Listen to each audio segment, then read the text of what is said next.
Oke, so hai semua pelajar tingkatan 3. Kembali lagi dengan Cikgu dalam video kali ini. Matematik tingkatan 3 masih lagi dalam bab 3, matematik pengguna, simpanan dan pelaburan, kredit dan hutang. Masih lagi dalam subtopik yang pertama, iaitu 3.1, simpanan dan pelaburan, bahagian kelima, part 5. 1 Thessalonians 5 verse 16 until 18. Rejoice always, pray without ceasing, give thanks in all circumstances, for this is the will of God in Christ Jesus for you. Standard pembelajaran kita pada hari ini adalah menyelesaikan masalah yang melibatkan simpanan dan pelaburan. Okay, so kita akan mengakhiri subtopik 3.1 simpanan dan pelaburan dengan menyelesaikan masalah yang melibatkan simpanan dan pelaburan. Contoh nombor 14. Encik Zaidi, Encik Leong dan Encik Navin. So kita ada 3 encik di sini. Okey, kita ada 3 encik. Encik Zaidi, Encik Leong dan Encik Navin telah bersara dan masing-masing telah menerima wang persaraan daripada syarikat sebanyak RM400,000. Mereka bertiga melakukan pelaburan menggunakan cara pelaburan yang berbeza. Siapakah pelabur yang bijak? Okey, kita tengok satu persatu. Encik Zaidi. Encik Zaidi membeli sebuah pangsapuri kos sederhana di Kajang yang bernilai RM150,000 dan menerima sewa sebanyak RM800 sebulan. Wang selebihnya disimpan dalam simpanan tetap dengan kadar faedah 4% setahun. Ini Encik Zaidi. Okey, ini Encik Zaidi. Encik Leong pula, dia melabur RM400,000 dalam syarikat manis dengan membeli saham yang berharga RM2 seunit. Pada tahun tersebut, syarikat itu mengisytiharkan dividen sebanyak 8%. Okey, Encik Navin pula. Yang ketiga, Encik Navin. Encik Navin dia menyimpan RM200,000 dalam akaun simpanan dengan kadar faedah sebanyak 1% sahaja setahun. 1% setahun, dan baki RM200,000 dia simpan lagi dalam akaun simpanan tetap dengan kadar faedah 4% setahun. Okey, kamu dapat bayangkan ketiga-tiga encik ini.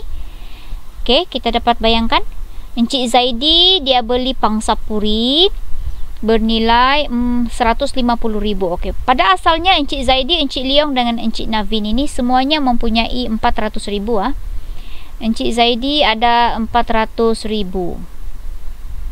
Encik Leong pun ada RM400,000. Encik Navin juga mempunyai RM400,000.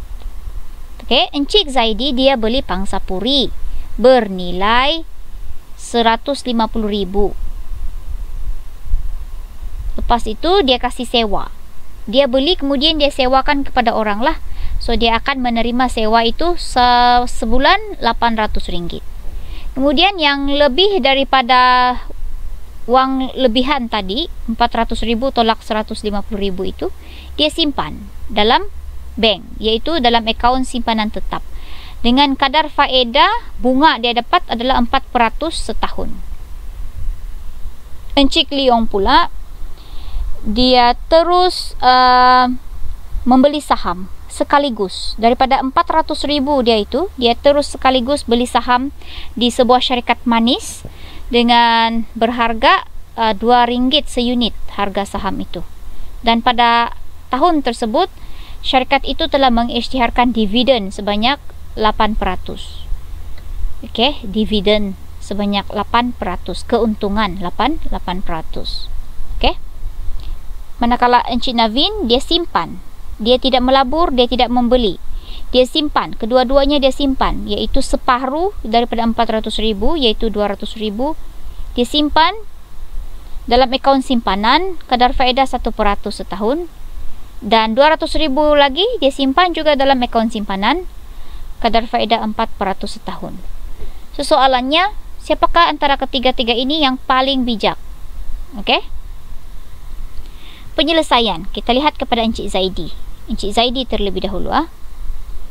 Encik Zaidi, tahap risiko dia, tahap risiko bagi hartanah. Okey, kita tahu bahawa pangsapuri itu adalah hartanah. Dia melabur dalam hartanah, betul kan? Tahap risiko bagi hartanah, pangsapuri dan simpanan tetap adalah rendah. Okey. Pulangan atas pelaburan, dia menerima pulangan atas pelaburan dalam bentuk sewa. Sewa dia punya pangsapuri dengan faedah daripada simpanan dia. Sewa dia adalah RM800 sebulan. 1 tahun ada 12 bulan, so kita darab 12. So dia punya pulangan untuk sewa itu setahun dia dapat 9,600. Okey, faedah simpanan dia adalah 4/100. Nampak ni 4/100 di sini. Okey, 4/100 didarab dengan 250,000. 250,000 ini adalah daripada mana? Hasil baki 400,000 tolak 150,000. Harga itu pangsapuri. Okay, tinggal 250,000 dia simpan. So dia punya faedah 1 tahun 4% adalah 10,000. Dia dapat 10,000. Okay, so kita tengok dia punya ROI, nilai pulangan pelaburan dia, return on investment. So kita tambah 10,000 tambah dengan ni 9,600, kita dapat pulangan dia adalah 19,600 bahagi dia punya pelaburan awal dia. Modal dia 400,000, kita darab 100. So ROI dia adalah 4.9%. Okey, 4.9%. Kecairan simpanan mudah dijadikan tunai manakala hartanah mengambil masa untuk dijual.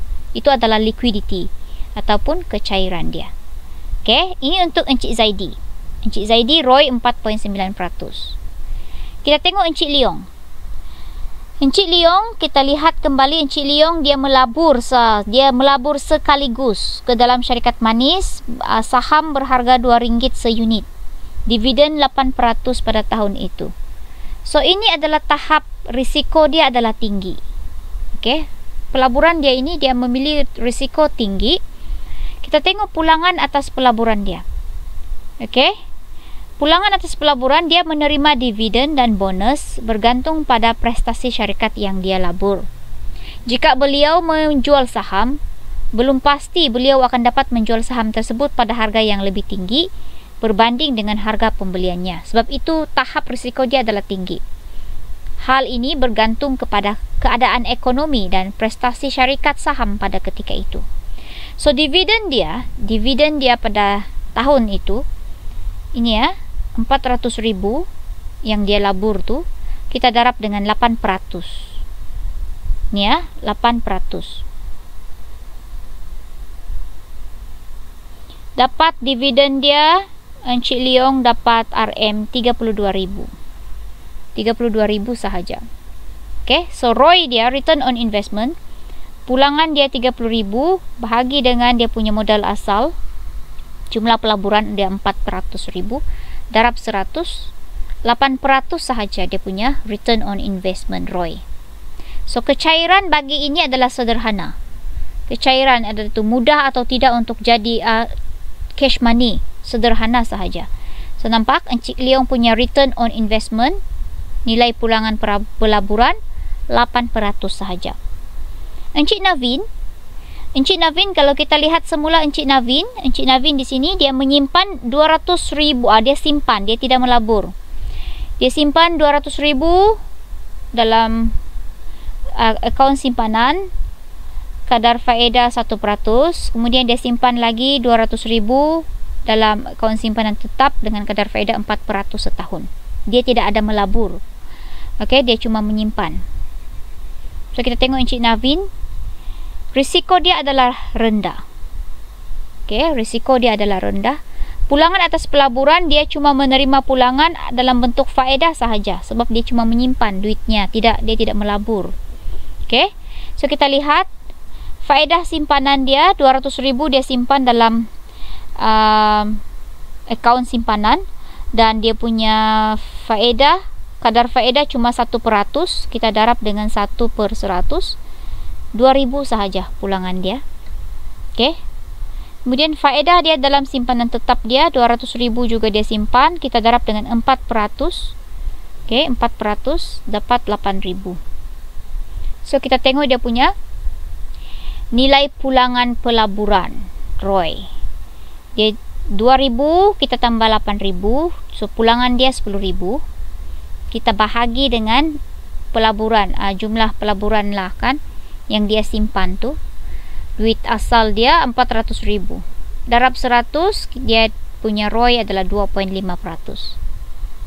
So untuk simpanan adalah mudah untuk dijadikan tunai. Senang untuk dia cash money lah, cash money. So kita bandingkan di antara tiga-tiga ini. Encik Navin ROI dia 2.5%, Encik Leong 8%, dan Encik Zaidi paling tinggi iaitu berapa? Encik Zaidi 4.9%, sorry. Encik Leong yang tinggi iaitu 8% ROI dia. So, Encik Leong merupakan pelabur yang bijak kerana nilai pulangan pelaburan beliau adalah tinggi berbanding Encik Zaidi dan Encik Navin. Okay, dalam contoh ini, Encik Zaidi, Encik Leong dan Encik Navin masing-masing menggunakan modal yang sama iaitu 400,000. Keberkesanan pelaburan mereka juga dibanding dengan jumlah pulangan masing-masing untuk tahun tersebut. So di sini bagaimana kita mau tahu siapa yang bijak, siapa punya ROI yang paling tinggi? Okey, itulah yang lebih bijak, iaitu Encik Leong. 8% dia punya return on investment. Okey. Okay, ini adalah contoh yang seterusnya dalam buku kerja. Mujahid menyimpan sejumlah wang di akaun simpanan tetap dengan kadar faedah tahunan 3.3%, di compound setiap setengah tahun. Selepas 8 tahun, dia mempunyai RM11.564 dalam akaun tersebut. Hitung jumlah wang asal yang disimpan olehnya. Soalan mau kamu cari jumlah wang asal. Soalan mau kamu cari P, principal. So di sini dia punya keyword adalah D compound. So mana satu kamu kena guna? Formula mana yang kamu kena guna? Faedah muda ataupun faedah compound? Yes, faedah compound. Kamu kena guna faedah compound punya formula. Okey. Apa formula untuk faedah compound? Okey. Apakah formula untuk faedah compound? Faedah compound adalah sama dengan, dia tidak sama dengan itu I PRT ya. Itu I sama dengan PRT, yang itu adalah untuk faedah mudah. Yang ini kita sudah nampak dia punya keyword di compound. So kita kena guna formula faedah compound. Okay. Matured value is equal to P, okay, times 1 plus R over N, sini NT. Ini formula dia. Okay. So soalan mau kamu cari ini P yang soalan mau kamu cari, sebab P itu adalah wang asal. Okay, wang asal. So setiap soalan itu kamu mesti tahu apa dia mau cari dan apa yang soalan info yang soalan beri. Itu yang penting supaya kamu tahu kamu mau guna formula mana satu. Okey, dalam PT3 formula itu diberi. Kebanyakan formula disediakan. Tetapi walaupun formula itu disediakan, sekiranya anda semua tidak mengetahui, tidak tahu bagaimana cara untuk guna formula mana satu, so tidak ada dia punya tiada guna juga. Faham? So that's why kamu perlu faham soalan. Okey, faham kehendak soalan. So di sini Selepas 8 tahun, Mujahid mempunyai 11,564.